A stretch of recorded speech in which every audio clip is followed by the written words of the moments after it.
So after such a rousing speech, um,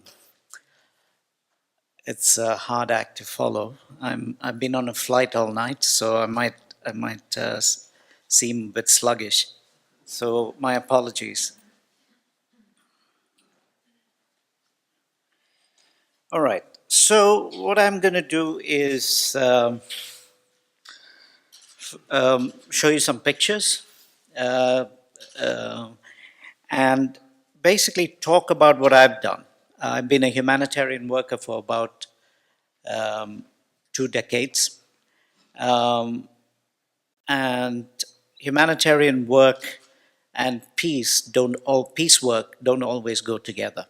And I'll try and explain why that is the case. But I'm going to touch upon a few things, and I hope there will be sort of areas of commonalities that we can discuss during the rest of the day. And I also have to admit, I come here very pessimistic about the state of the world today. Uh, and that is, I've just come from Washington, D.C. I also come from India, where things are not all that great either. So all around, and I just spent a month in the Congo, in eastern Congo, where the fighting is starting again. So I am rather pessimistic, but I hope by the end of the day, with discussions with all of you, I will leave more optimistic than I am at the moment. Then one more thing. Some of the pictures might be disturbing, I apologize, but I think it's important to see some of those pictures so you understand the context in which we work in many of the places. All right, so I'm going to talk about humanitarian action, maybe start with what it actually is, and then go on to some random ideas. They are connected, I can assure you, but it will all come together hopefully at the end of the presentation, but also perhaps at the end of the day. Okay, so what is humanitarian action? Humanitarian action is a moral activity grounded in an ethic of assistance to those in need. It's not a mandated activity. It's not something laid out by the United Nations. It's not a legally mandated work that we do, but it is a moral compulsion that we feel as in the case of Médecins Sans Frontières, as doctors and nurses, to provide care for people who are in need of care. And normally, what we work with people who are affected by conflict. We work with people who've been affected by natural disasters. We work with people who are going, suffering from epidemics, but also people who've been neglected. Unfortunately, there are many countries in the world today that people are neglected by their own governments on basis of their race, religion, etc. Right? And that is the reality today. But it's also important to realize humanitarian action is a very limited activity. It has to demonstrate an ethic of restraint. Now, it cannot be subordinated to political interests, military rationales, or even socially progressive moves towards peace or democracy. You can imagine we are perhaps one of the few non-governmental providers of healthcare in Yemen today, right? And in order to be able to work in Yemen, it's important that we don't get involved in the politics and focus on the needs of the people who have been affected by conflict. So we stay away from some of the discussions, some of the big political discussions, which you are the legitimate person to have those discussions around peace, but not doctors and nurses coming from America or Europe or, in my case, from India. Those discussions can only be had by citizens of that country. So humanitarian action is a very small, precise action, but it is a very important action. Humanitarian, the purpose is to work for people of Yemen today, not to work for people of Yemen tomorrow, if you understand what I mean.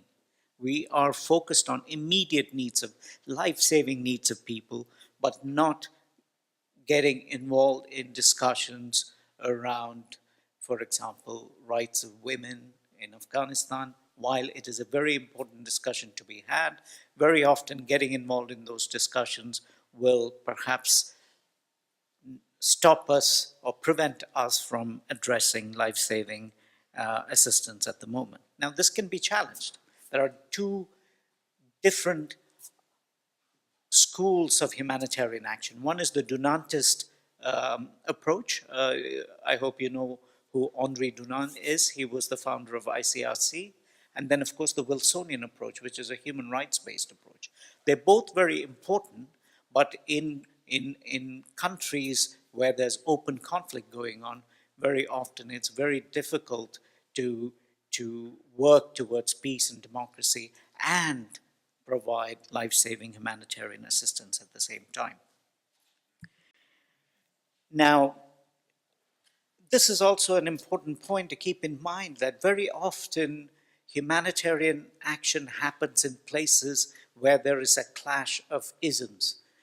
Liberal democratic ideals sometimes collide with other visions of the world. Liberalism with socialism, liberalism with Islamism. There are very different ideas of how, different visions of how we should live. And very often these different visions collide in places where we work. So it is not for people coming from outside the country to impose a certain vision of life on the people in that country. It's the development is a contract between citizens and their government. Now, the government might not be responsive to the needs of people all the time, but it is still the job, it's still the right of citizens to engage in their political leaders and build the society that they want. Now, it may not conform with all of the universally accepted ideals that we've signed on to with the Universal Declaration of Human Rights, but it's always a work in progress. And we can talk about what's going on in Europe at the moment, Spain, and what happened in Norway and Denmark and in other places during the migration crisis. So it's always a work in progress, but the citizens are the legitimate authorities to push for a social contract with their governments. So, in short, what I want to say is humanitarian action is about saving lives and alleviating suffering, right?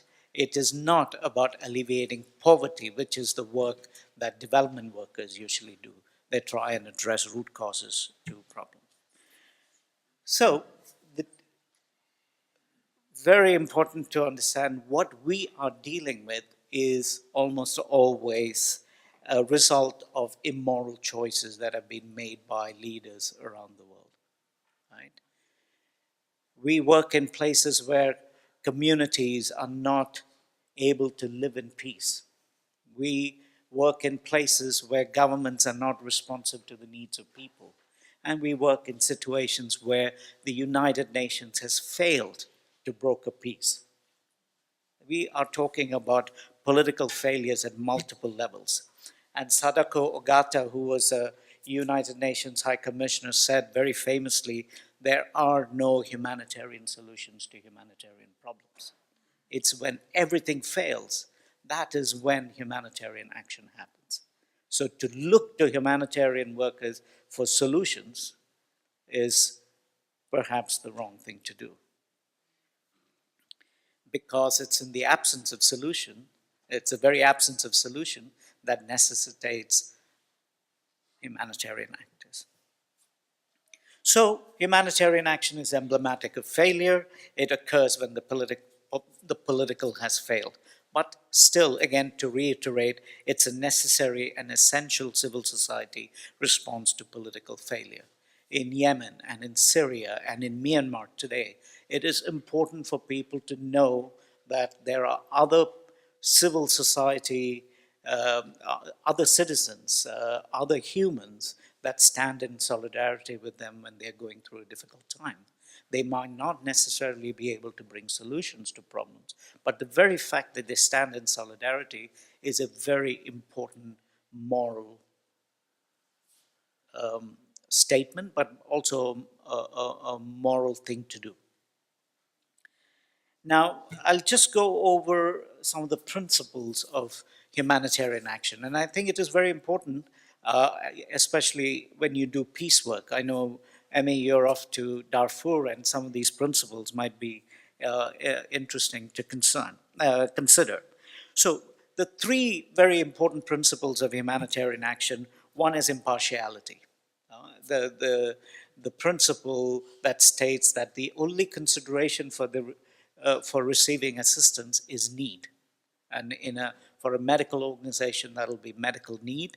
It is very important to focus on the needs of people and not get involved in the politics of who is the good guy, who's the bad guy. Because very often in the fog of war, when there's conflict going on, it is very difficult to judge who is on the right side of history, who is on the wrong side of history.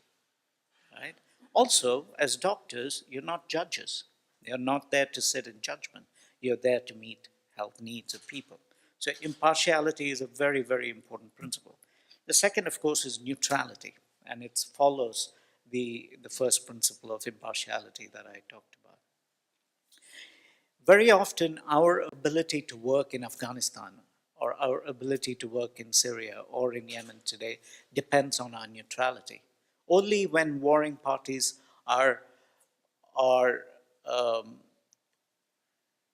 they understand that the only reason for us to be there is to meet the health needs of people and not to get involved in politics, will they allow us the space to work there? Right? So neutrality is very important. And the third is, of course, independence. You're not there to do the bidding of other governments. Today, foreign assistance, international foreign assistance, is an extension of foreign policy for most countries. It's not an altruistic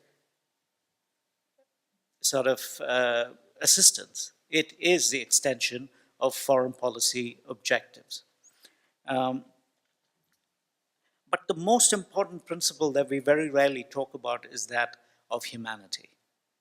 The belief that all people have the right to live a life of respect and dignity, regardless of their race, politics, religion. So that is what drives humanitarian workers to take risks, go to war zones, and to provide humanitarian assistance. Now, the important thing about humanity is that, as David Reef said, the deep radicalism of humanitarian action is the belief that people are not made to suffer. All major religions have suffering as part of their core belief. It's through suffering that you get to heaven. It's through suffering that you get redemption. But we reject that. People do not have to unnecessarily suffer. In India, there is the notion of fate, that this is your lot in life, and you just have to get through this life, and in your next life things will be better. What that kind of belief, what that makes us do is to accept injustices. We kind of accept it because this is my fate for this life. In my next life, things will be better. We reject that, right? So that is a radical idea that people don't have to suffer unnecessarily. Now, this is Michael Barnett, who in his book, A History of Humanitarianism, talks about the different phases of humanitarian action. And you can see very clearly, all through history, people who have tried to do good, but of course, things have gone horribly wrong.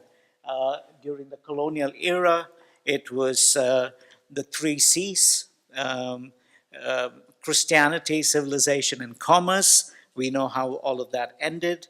Then, of course, during after the Second World War and the fall of the Soviet Union, development, sovereignty, decolonization, of course, a period of great adjustment, but also great conflict during that period. But then, of course, after the fall of the Soviet Union, as Francis Fukuyama said, end of history. We all drank the capitalism Kool-Aid. We all believe that that is the future, and of course led to globalization. And we now know that that's not the answer as well. Even Fukuyama is now revising his end of history doctrine and thinking, what is the next new social contract that we should have? So we are now, and that's my addition, we are now in a period where global war on terror, it is not always, it's not a traditional war. It's not always fought in battlefields. It's not, the theater of war is not carefully kind of demarcated. It happens everywhere. It happens at the airport in Brussels, it happens on the streets of Marseille, it happens in New York City, but it also happens in Syria, northern Iraq, and other parts of the world. So it's a different kind of war. But also, governments use this rubric of global war on terror to justify all sorts of injustices. The Patriot Act in the US, the current ban on travel from people from certain countries in the US, in India, Rohingya Muslims who are being kicked out of, who are being kicked out is a polite term, but who are being, there's a massive ethnic cleansing going on in Myanmar, and again, it's all being done under stamping out terror. But what this has also done is we are now living in the age of security and securitization, right? And when you invoke security, even human rights takes an inferior role, which was not the case before 9/11. Countries were invaded because we invoked human rights and right to protect, etc., right? But now we are living in a very different world where security is the overriding concern. And when you talk about security, everything else is secondary, including human rights. Right? So, liberté, égalité, fraternité, and of course, more importantly, security. Borders. Just a few moments on borders. Borders are the most contentious sort of bits of real estate in the world today. This is where people are victimized, this is where people are criminalized, but this is also where incredible suffering, we see incredible suffering. And of course, more so, on the borders of Europe, right? We see borders have become very hostile environments. And some people have said that this is perhaps the displacement is perhaps the most important indicator of human insecurity today. Right? But how do we deal with borders? So these are some of the headlines. Send in the dogs, swarm on the streets. How borders also, what they do is they create a division between us and them. We otherize people. We stop seeing them as humans. They are swarms on the street. They are insects. They are locusts, right? Rescue boats use the gunships. Denmark goes to the extent of Geneva Convention. And now this is where the modern project, international projects starts to unravel. When I was working in the field in the 80s and the 90s, we would always, whenever there was a human rights issue, we would look to European nations to come in and claim the moral high ground and talk to governments about human rights, etc. Denmark, Norway. And these are the very governments that today, when we discuss the issue of migrants, slowly you start seeing a different color or a different sort of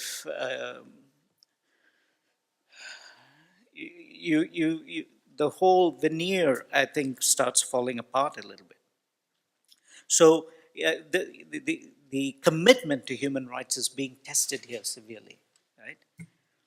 And this is so. All countries, for their membership in the United Nations, have signed on to the Universal Declaration of Human Rights. And Article 14.1 very clearly states that everyone has the right to seek and to enjoy in other countries asylum for persecution. Right? This is very clear. All countries have signed on to it. Right? What has Europe's response been? To externalize borders. Right? So now the border has been extended from Europe to first to Turkey and then to Libya. And this is deeply problematic. Now, I have to point out this entire migrant issue, migration/refugee issue, is not just Europe's problem. It's a global problem. My country, India, has not taken in refugees. China hasn't taken in refugees. Arab countries could do much more. So it is not just Europe's problem. It's just happening, playing out on the borders of Europe. But I think the whole world has failed to address this problem in a decisive manner. And this is a very critical issue. And when we start talking about peace, this is one of the first things we start to address, not the migration issue, that we give other people their humanity back, that they are not swarms, they're not criminals, they're people trying to survive, they're people trying to seek safety. If you take the humanity away from them, then you can't even start talking about peace. That's one of the first things that we have to do. Now, I'm going to talk about a few challenges as I see it, and the last few slides. First is impunity. 2 years ago this month, in fact last week, our hospital in Kunduz, Afghanistan was bombed by the United States Air Force, right? Now, that is just one incident. We have about 40 people who died in that hospital that day. But today, the reality is 4 out of 5 members of the Security Council today are members of coalitions that have bombed hospitals in Syria, in Yemen, and in other places. 4 out of 5 Security Council members. This is where peace is supposed to happen. Peace is supposed to be enforced in the Security Council, right? And when they themselves are not abiding by internationally accepted treaties, then who holds the stick? Who holds countries and governments accountable for human rights violations? There is no one today to do that. That's the reality. So there is impunity. Hospitals are bombed. Well, it's being normalized. Hospitals are being bombed in Yemen almost on a weekly basis, almost on a daily basis, right? So this was unacceptable. I mean, the Geneva Convention expressly forbids it, but there's no outrage today. It's accepted. So impunity. Second is indifference. Again, there is an epidemic of indifference. India today, as the Rohingya, ethnic cleansing was unfolding, the government of India decides to send back Rohingya refugees to Myanmar. How can you even justify that? How can we make sense of that? Right? Say indifference. And I use a medical term, there is an epidemic of indifference in the world today. We are concerned about our own welfare and not really about the welfare of others. And the third thing is institutionalization. This picture was taken at the World Humanitarian Summit that was held in Istanbul, May 2016, so less than 18 months ago, right? This humanitarian summit happened in the middle of the refugee crisis, the migrant crisis. Not a discussion about what was going on in Europe at that time. Right? So we have created global institutions. The United Nations, for example, has become more of a debating chamber rather than a place where decisions are made and where peace is brokered and peace is enforced. In fact, UN has gotten so good at dealing with the symptoms rather than dealing with the root causes. So they're very good at responding to, well, even that is not, they're not good enough. But they respond to emergencies, they respond to humanitarian crises, they respond to all sorts of problems, but they are unable today to address the real problems that affect our very existence. So coming back to bringing it all back to peace, I like to keep so we have big objectives. We want world peace. We want peace in Palestine. We want peace in Syria. We want peace everywhere. I want to bring it back down to the human level.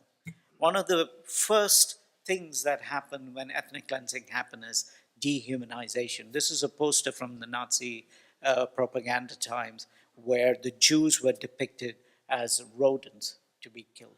The moment we dehumanize, the moment we take humanity away from a person or a group of people, what happens is that then it becomes possible to do all sorts of injustices, even exterminate them. Right? That's one of the first steps. So I think this is where a lot of the work as a humanitarian, what I would like to see done, and also young people, that we resist any language, and I think you will be talking about hate speech, etc., any language, any action that takes humanity away from people is something that we should resist, because that is the first step of a long series of actions that might result in ethnic cleansing, genocide, and other kinds of massive, massive human rights violation. So dehumanization, and it's for me, it's one of the most meaningful things to engage. And so when people talk about building peace in Myanmar, my first thing is get the Rakhine Buddhists to give the humanity back to Rohingya Muslims. By doing that, they see them as fellow human beings, deserving of assistance, deserving of services, deserving of livelihood, etc. This is James Obinsky, my predecessor, who was also president of Médecins Sans Frontières, and he was the one who received MSF's Nobel Peace Prize in 1999. And in his address, he said this: "We are not sure that words can always save lives, but we know that silence can certainly kill." Thank you.